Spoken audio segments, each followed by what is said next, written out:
प्यारे बच्चों और बच्चियाँ, अजीज़ साथियों, दोस्तों, बुज़ुर्गों, आज का आपका सबक हिस्सा 2 नसीम उर्दू में बहुत ही प्यारा सबक होने वाला है और बहुत ही अच्छा है। पढ़ेंगे और जानेंगे, समझेंगे। आइए बहुत तेज़ी के साथ मैं ले चलता हूँ। ये वो सबक है जो कुछ ज़्यादा ही मीठा है, जिसको आप देखेंगे। बिस्मिल्लाहिर्रहमानिर्रहीम। शहद की मक्खी।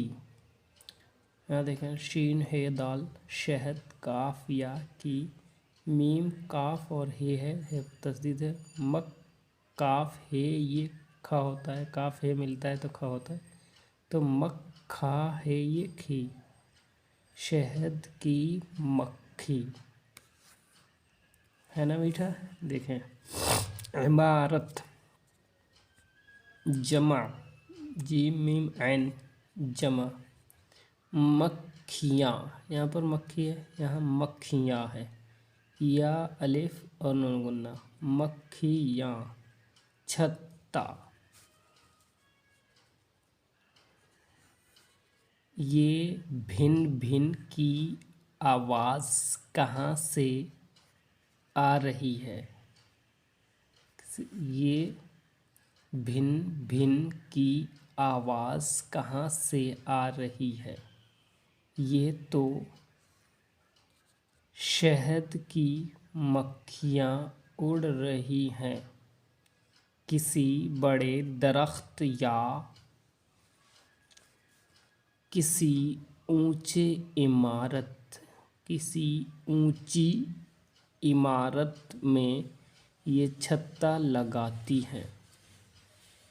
ये फूलों से रस चूस चूस कर छत्ते में लाकर जमा करती हैं, जिसको मक्खियाँ खुद खाती हैं और अपने बच्चों को खिलाती हैं। उसको बच्चे, बूढ़े, मर्द और औरत सब ही पसंद करते हैं। ये दवा के भी काम में आता है। साहिब मुसन्निफ़ ने एकदम सही लिखा है।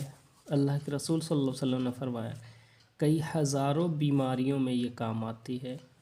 ब्लड सर्कुलेशन वगैरह, ब्लड में प्रॉब्लम होती है तो ब्लड प्रॉब्लम के लिए भी काम आता है, ताकत के लिए और बहुत सारी चीज़ों के लिए। बहुत दवाइयों में इसको, शहद को मिक्स किया जाता है, उससे दवा बनती है।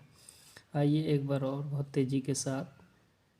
शहद की मक्खी, इमारत, जमा, मक्खियाँ, छत्ता। ये भिन भिन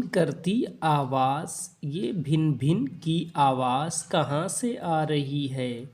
ये तो शहद की मक्खियाँ उड़ रही हैं किसी बड़े दरख्त या किसी ऊंची इमारत में ये छत्ता लगाती हैं।